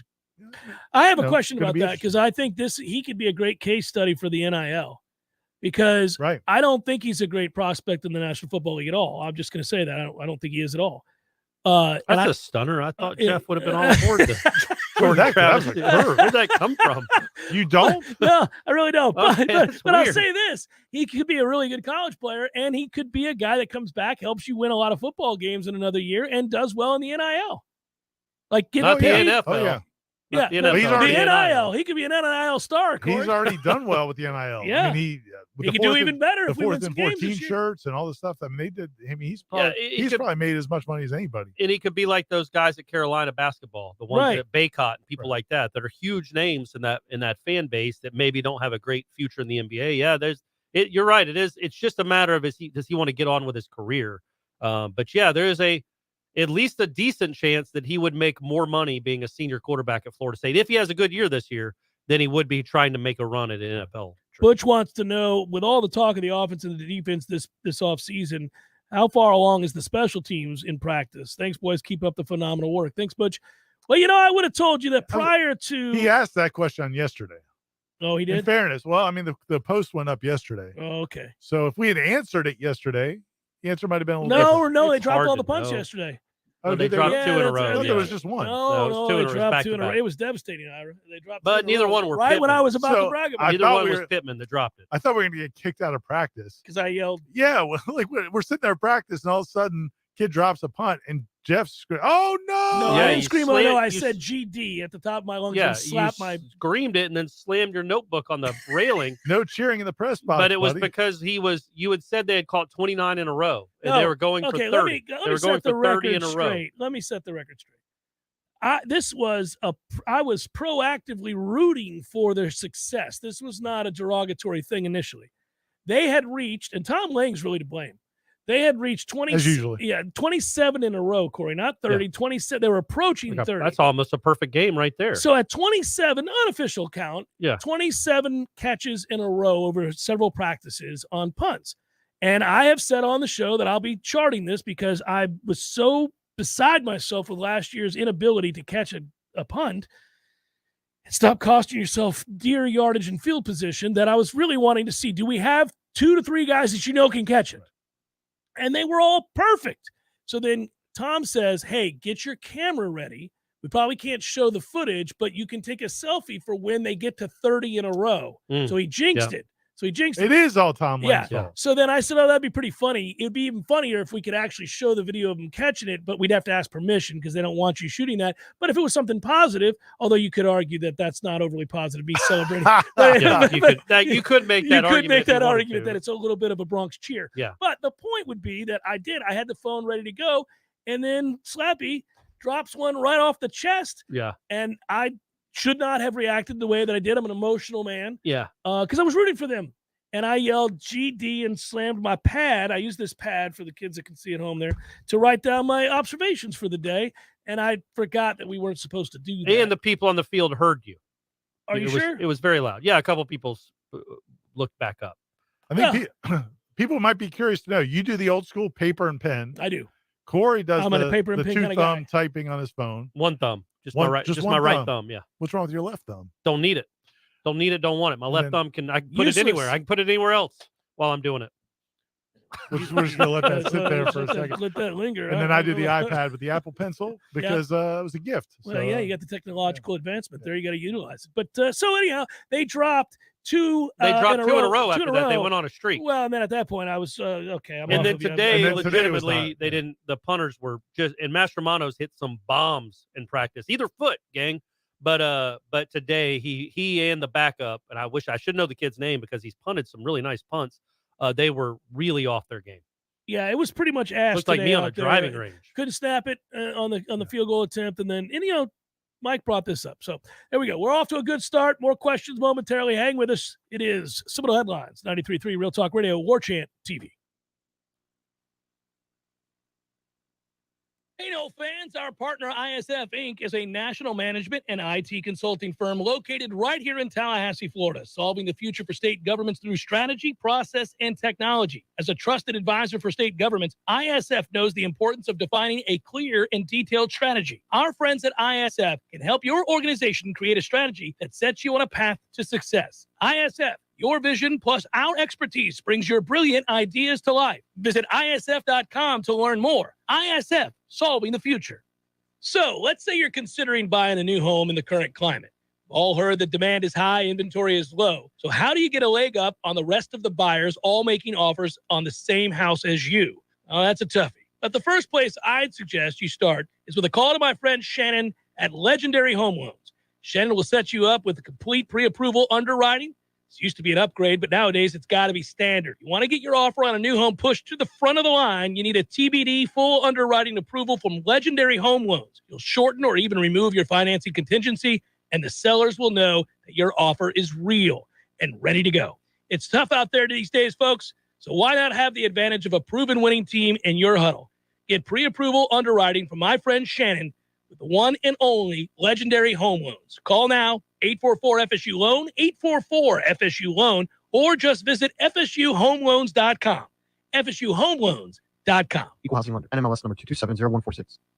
When you need a plumber quick, how long is an acceptable time to have to wait? Yeah, hey, it's the Millers again. Just calling you about our little plumbing problem. 2 hours? Hey, we were hoping you can get here soon because the water is getting really bad. I mean, please hurry. 4 hours? I know you said you were on your way, but, honey, tell the kids to tread water. 8 hours? Don't worry about us. We're fine. At M&L Plumbing, you'll never have to wait long for quality, dependable service, right when you need it. At M&L Plumbing, we listen to our customers, and our qualified technicians aim to achieve 100% customer satisfaction. So the next time you need plumbing work or repairs, think of the name M&L Plumbing, your local plumbing experts, commercial or residential. Give us a call, 850-575-9393, or visit us online at mndlplumbing.com. M&L Plumbing, for all of your plumbing needs. Whitten Glass has been taking care of families since 1945. Experienced, reliable professionals who offer only the best, like Whitten's top-of-the-line bath enclosures. Eye-catching storefronts are a specialty at Whitten Glass, and they provide precise installation. Whitten Glass, Tallahassee's first family in glass. Online at whittenglass.com. Call 850-222-5781. This is Dr. James Ryan Finn at Finn Chiropractic. Wanted to let you guys know, chiropractic doesn't just get rid of back pain, neck pain, and headaches. It can help with sleep. It can help with digestion. Maybe you have pain down your arm. But chiropractic is one of the safest, most natural, most effective ways to get to the root cause of your problem. So if you're a loved one or having a problem, even if you think we might not be able to help, make a new patient appointment today at FinnChiro.com. That's FENNCHIRO.com. Because your chiropractor loves you, and there's nothing you can do about it. Life is stressful. Dinner shouldn't be. That motto is why Register Sausage has been doing business in the Florida Panhandle and Lower Alabama for over 75 years. A proud sponsor of Seminole Headlines, Register Sausage always provides the best Southern smoked sausage to over 140 grocery stores and restaurants throughout the Southeast. Headliners have discovered the Register's difference. You can too. To find a store that carries Registers near you or to buy directly, head to registermeats.com. That's registermeats.com. Register Sausage. Yay, sausage! Seminole Headlines returns now. Head to YouTube and search for Warchant TV today to catch the show live or on demand. Now, here's Jeff Cameron, Ira Schofel, and Corey Clark. Attention all FSU fans, it's just $1. You want to join now and sign up for the year, warchant.com on 3, $1 for 1 year. Woo! On 3 is the network we're on, Yeah. but just go in and type warchant.com into your browser, and the deal will come up right there, and so will the website, and you can click on it, $1 for the year. $1. Yeah, For the and we whole don't know. year. You know, they're offering this now, but next month they may not be. So I would, yeah, probably not. Probably We're Once overloading. the season starts, they may be like, screw you. We're overloading the servers as it is. I don't know that we can keep this up for too much longer. So take advantage. I like this scenario You from sound David. You sound like Scotty on Star Trek. It's a current reference for you. Yeah. Just anytime like the he couldn't get enough power. He was I always, got whenever the power cap. Yeah. Oh, okay, gotcha. All right. overloading the servers. I thought you said because I was Scottish. I sounded Scottish. No. David writes, hey guys, let's dream big while we can. Imagine this start to the season. Taking care of business against Duquesne. Big overtime win against LSU. OT, all right. Then a blowout against Louisville where the defense gets 3 touchdowns off of turnovers. He's very specific. What would recruits be thinking, and what would you then say is the ceiling for the season? You know, after a little 3-0 start, guys, recruits would be over the moon. They might be saying yes a lot more frequently to Florida State's overtures. As far as the ceiling, how would you look at the rest of the campaign After with a they 3-0 blow out, start? they start out 3-0, beat LSU, and then blow out Louisville with 3 defensive touchdowns. The next day, do I date Mila Kunis?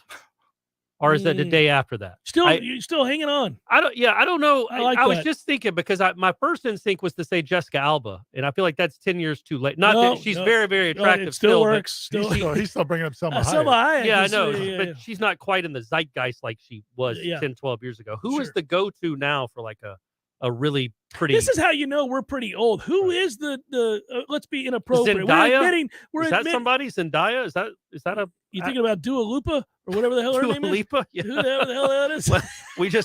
I'm seeing the viewers plummet. They're like, oh God, these guys are old. I don't know who the hell that is. Did I say her name wrong? I think I got Zendaya. I think Zendaya might be someone. Who? What? Yeah, see, that's how you know we're old. We don't know. We don't know who these people are.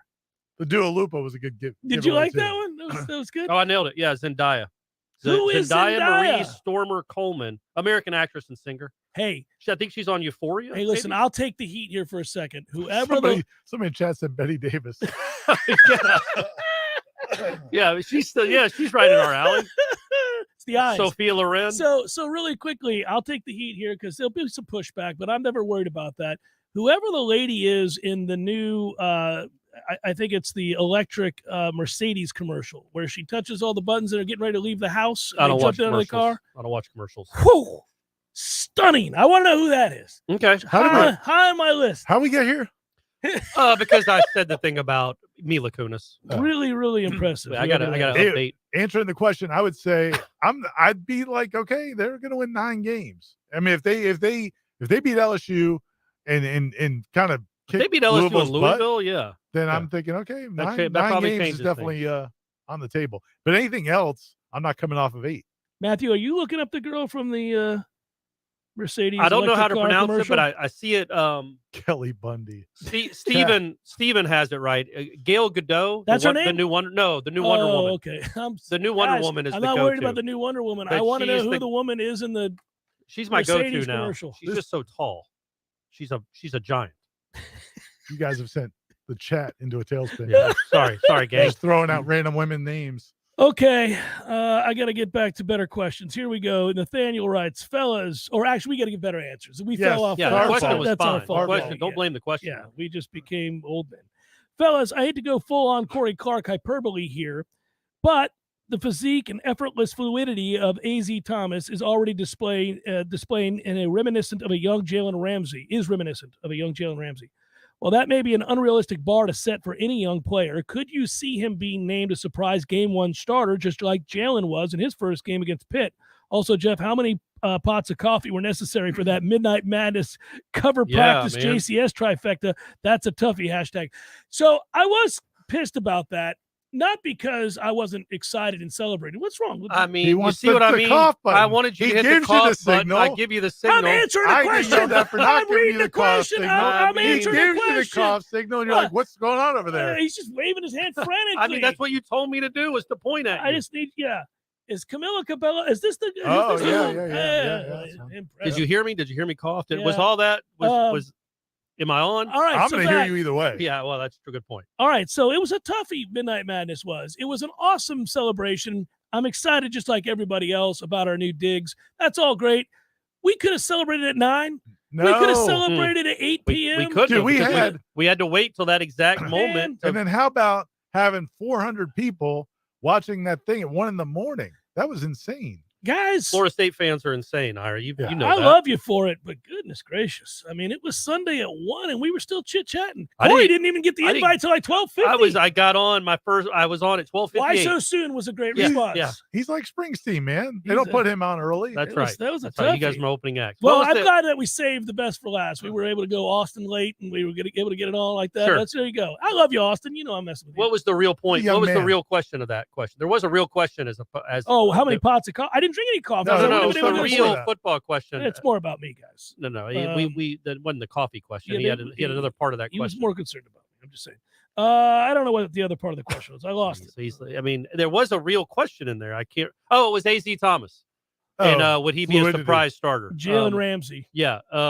Look, Jalen. I think Jalen started because PJ got hurt. PJ was out. Like whoever the starting corner was supposed to be was out. It's because then they ended up moving him back to star. That's a pretty good time when you're like, man, or safety. Doesn't look like PJ is going to go. I guess we'll throw in Jalen Ramsey. I guess we got to try Ramsey and see if he can play. That was a good time to we be around the program. We didn't know he was going to start until he started. Yes, like that yeah. wasn't an announcement going into the game. But whether he starts or not, to me, is almost irrelevant. He is going to play a lot as long as he's healthy. He's going. He would probably look. Noles and Cooper started a lot and played a lot as freshmen. There's no reason to think this guy, who I think is probably more not probably, it's more Tyler naturally Hunter talented. who got hurt, right? Maybe it was Tyler Hunter. Might have been.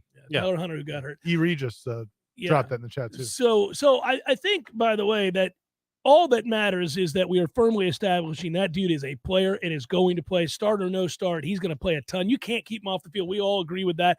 I think they've got to be elated with his level of play, his caliber of play, what he means, because we were having question marks on the other side. You thought, okay, we got Duke Cooper. Fine. Who's going to play the other side? Well, you got a guy. I don't care if he starts or not. You got a guy. And Ronaldo Green hasn't been bad. No, none of those guys have been bad. Like I said, I think Jarian Jones has had a good camp. And in hindsight, you didn't need Travis Hunter. Yeah, I'll tell you what you can do with that other thumb now. Tony writes, happy Tuesday, guys. With the general state of recruiting commitments, quote unquote, and decommitments, how much stock do you put in what the prospects tell Michael Langston and other media outlets? Whether these guys commit or not, they can't be trusted until they actually sign the national letter of intent. I said this after this last debacle with the rise of NIL.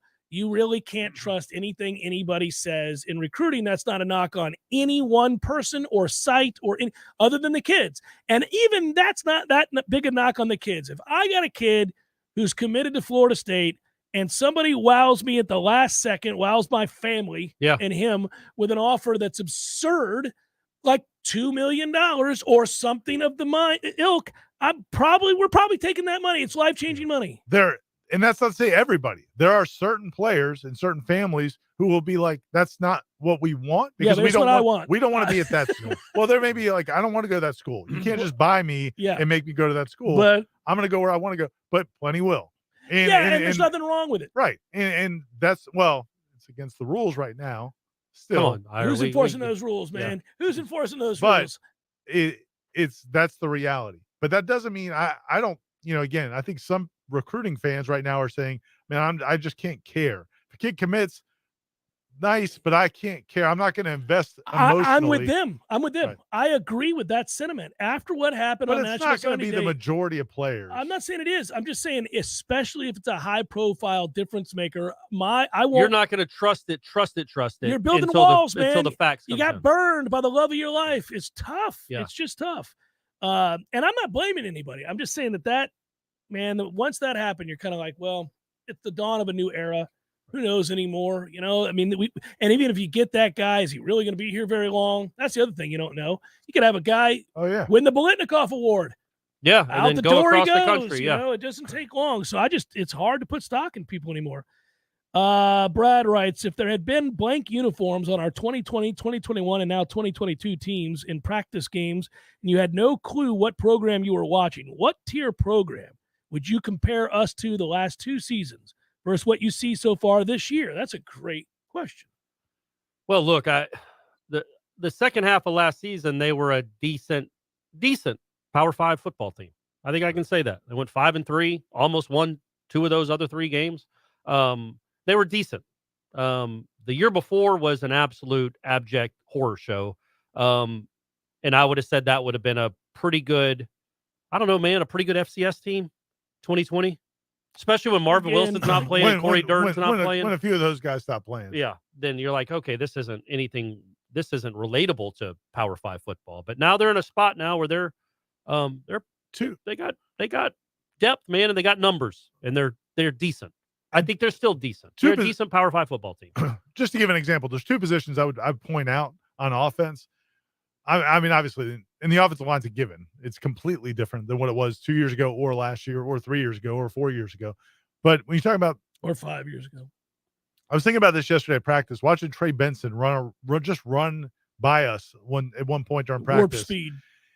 That size and that body. And I was thinking back to 2 years ago. I asked Tom. I was standing next to Tom. I said, "Who was that bowling ball running back they had 2 years ago that was like LaDamian Webb?" Yeah, we looked it up. I couldn't remember his name. I remember Webb Toe. Yeah. We had the Webb Toe. He was a good player by the way. LaDamian was a good player. He was for that team. Exactly. Yeah. And so when he went in the transfer portal at the end of that season, like people were like devastated. Like, we're losing LaDamian Webb. And it's like, man, LaDamian Webb's not going to play in the NFL. He's no chance of playing in the NFL, almost none. Trey Benson looks like an NFL running back. And that's just one position where, I mean, it is completely different. I think you talk offensive line, and then some of the guys at wide receiver, you just haven't had people like that. So there's examples, I think, across the board. So to answer it generically, I'd tell you that at no point each of the last few years was I looking out there thinking that I saw a top 25 team at all. You just thought, okay, well, this is not a top 25 team. Not even their wildest dreams. Right. You were hoping to be a top 50 team. Right. Quite frankly, top 50. Yeah. They have a chance to be a top 25 team this year. Now, I don't know about, top 15, but they could be a top 25 team. Yeah. Like at the end of the year, if they're 9-3, 8-4, they could be 24th, 23rd, somewhere in there, and you wouldn't be stunned by that. So that's really the difference. Whoever you like to think of in that general area of 20 to 25.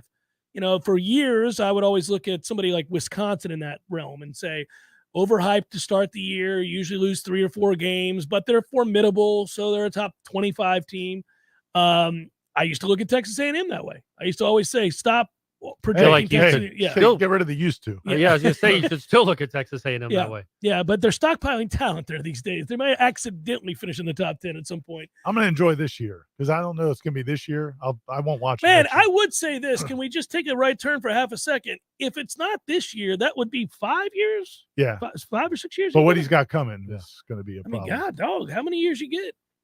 I like how you dropped the Jimbo impersonation there. I mean, that's a long time to just not be doing a damn thing. Not a damn thing. Well, they're winning signing day. You got it. I mean, and he is a good coach. Let's not kid ourselves. So you would think with all that talent, a good defensive staff, you would think that it's going to click here at some point. Yeah. Mark writes, thank you, Mark. We want to thank you for your contribution to the program. Thanks, Mark. Appreciate you. He writes, go Noles. Love the On3 platform. And glad we still have the great Warchant team together. Halftime score of the Duquesne game. He said, I'm thinking 24-3 and would be upset. Yeah, it's more about how the game plays. You talk about at-bats, how many times you have the ball, that kind of thing. They need to score on almost every possession. They got to, if they get the ball 6 times in the first half, they need to score on 5 of them. Yeah, 35 points in the first half. Is Duquesne taking the air out of the ball? Or are they trying to run clock? Well, if I'm Duquesne, I'm trying to get the hell up out of Dodge. I mean, this is not, again, I said about this game that beforehand, without being a dismissive ass, if I'm Norvell, the pre-game handshake at the 50-yard line, I'm pulling that guy in, and I'm like, hey, man. You don't know the Duquesne coach's name? No. No, I'll look that up. Don't take this personally. Look, I'm going to be throwing around the lot in the second half. Just so you know, if it's 63-0 early in the third, and I throw a 50-yard post, I need you to understand. My ass is in the jackpot. We need some wins around here. I got to get guys playing. I'm letting them know. Seminole Headlines 93.3 Real Talk Radio Warchant TV continues in just a moment. Your local news now. A man has been arrested after he allegedly stole 2 vehicles and led law enforcement officers on a chase Monday night. The man stole a vehicle, then ran from authorities on foot before stealing a second vehicle. The man was eventually taken into custody around 7 p.m. An update on the man's identity and a synopsis of the situation will be coming as soon as deputies are able to file their incident reports. The Big Bend's pine forests are under attack. The southern pine beetle is on the hunt, killing acres of pine trees, according to foresters working to push back. There have been at least 30 confirmed or suspected outbreaks across Wakulla and Franklin counties. The beetle, as small as a pinpoint, is popping up on state lands as well as in trees and at St. Mark's National Wildlife Refuge in the Apalachicola National Forest. The beetle is native to Florida but usually feeds on dead or dying trees, but this year scientists are trying to figure out why they are attacking healthy trees. The Florida Forest Service and partner agencies are hiring loggers to create buffers to defeat the beetle. This is Rachel Lene with your Real Talk 93.3 local news update, brought to you by Macklemore Systems, Tallahassee's go-to Mac store. Check them out online at MacklemoreSystems.com. This is meteorologist Paul Trombley with your Real Talk 93.3 weather update. Scattered thunderstorms likely this afternoon. Otherwise, sunshine mixed with clouds at times. High of 93, winds out the west, around 5 miles per hour. Scattered thunderstorms likely tonight. Lows around 74, partly cloudy skies. Scattered thunderstorms again tomorrow. 92, a mix of clouds and sun. This report is brought to you by the Lawn Johns. For all your landscaping and lawn care needs, visit thelawnjohns.com. Right now, 92. Well. Hey, Jeff, look at this place. Yeah, My yeah. goodness. Well, doing well. It's been a while since I've seen you, brother, but, it hasn't been a while since I've been over to Gordo's. I go there on the regular because of you, Eddie. Well, we keep you regular. Well, that's true, but I think of Gordo's as a place to sit down, have a cold beer, talk to your friends, enjoy the sports, eat the delicious food. But I think of you as Uncle Eddie, a man who takes care of his people and takes care of the town. I appreciate that, Jeff. Hey, and we'll keep you regular.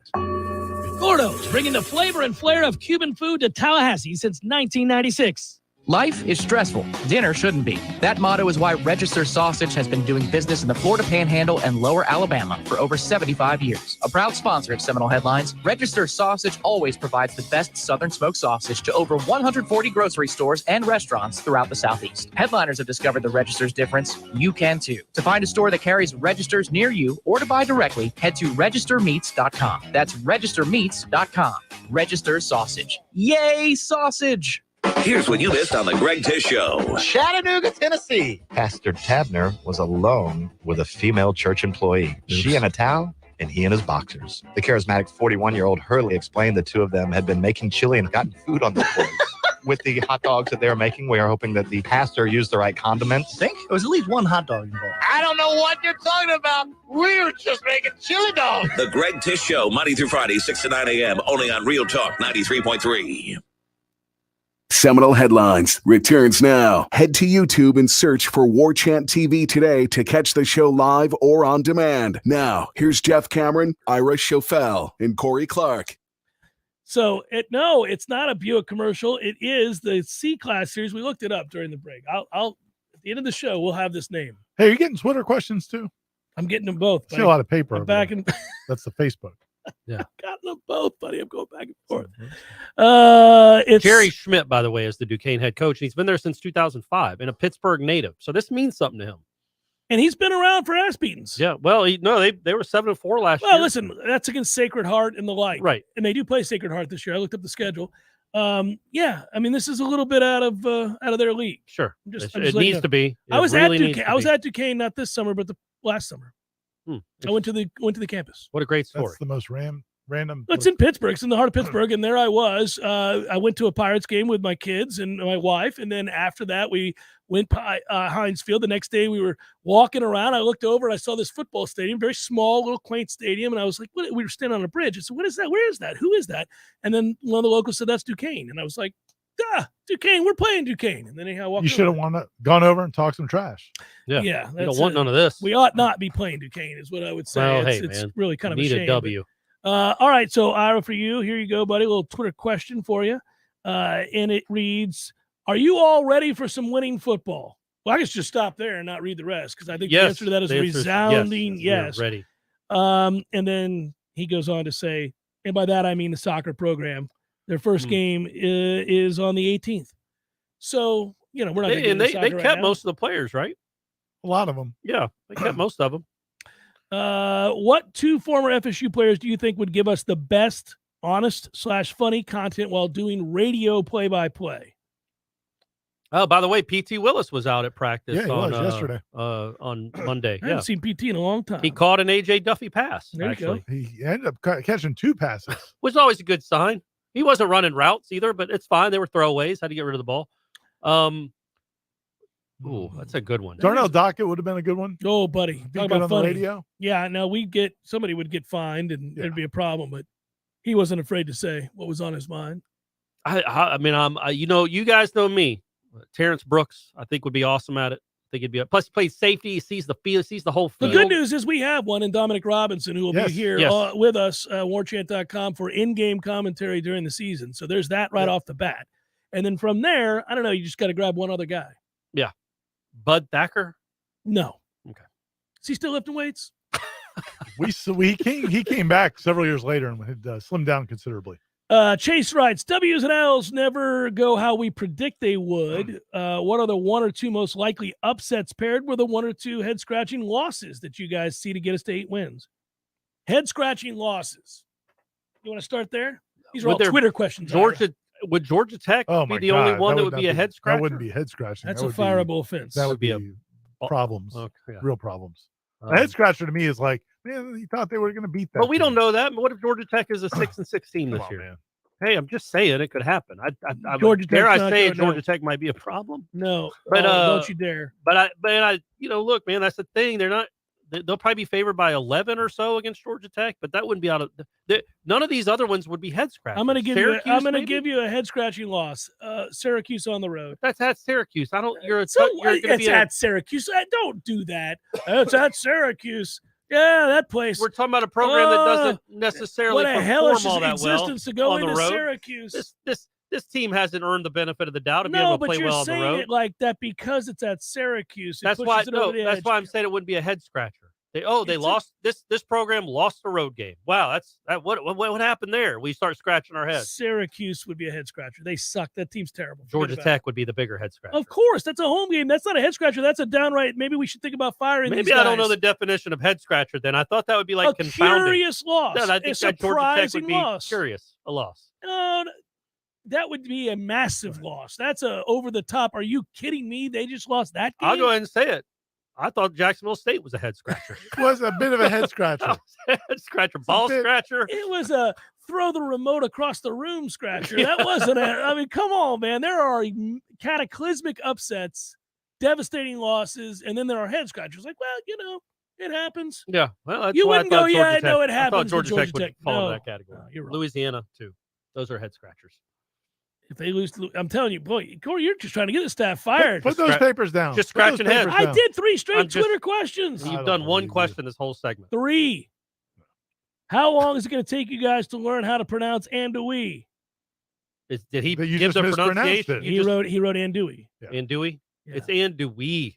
Like, no. And do we like each other? It's andouille. Andouille. Ryan, I don't care to pronounce it correctly. That's my answer. What to are we, you, buddy. Cajun? Yeah. Honk. I don't really care how to pronounce it. By the way, one of the worst jobs I ever had. I worked at a call center for like 2 weeks before I quit. I was in between jobs. Was just out of college. Terrible time for me, for a lot of people in their lives. And so I took this job because a friend of mine said it was really easy. I want to get into details, but I had to take calls for people questioning about HMOs and things like that. It was really a ridiculous job.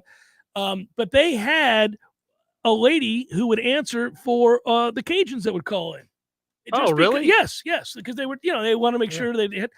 And one day, one went through to me, and I had to quickly send him through to her. That is some crazy person talk right there. That's out there. So literally, is it 2 English? hours ago. Is it English? I mean, it's a dialect. It's dialect, French and English, and a lot of other. It's just a hodgepodge of nonsense. Is what it is. Excuse me, stewardess. I speak jive.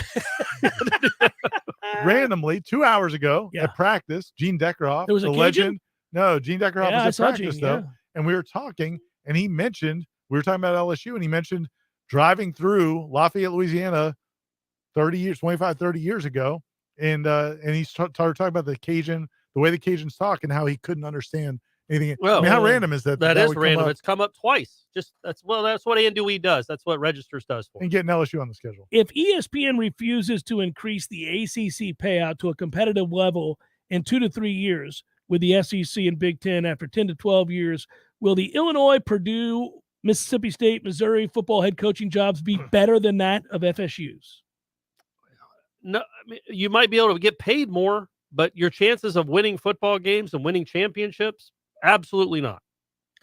Absolutely not. So the interesting aspect that we continue to talk about, and we've, I think, thankfully taken a little bit of a respite. Yeah, because we got football now to watch and talk about. In terms of the super conferences or the expansion and realignment and all that, is that in truth, while you are at Rutgers making a ton of money, you're never going to have hope again.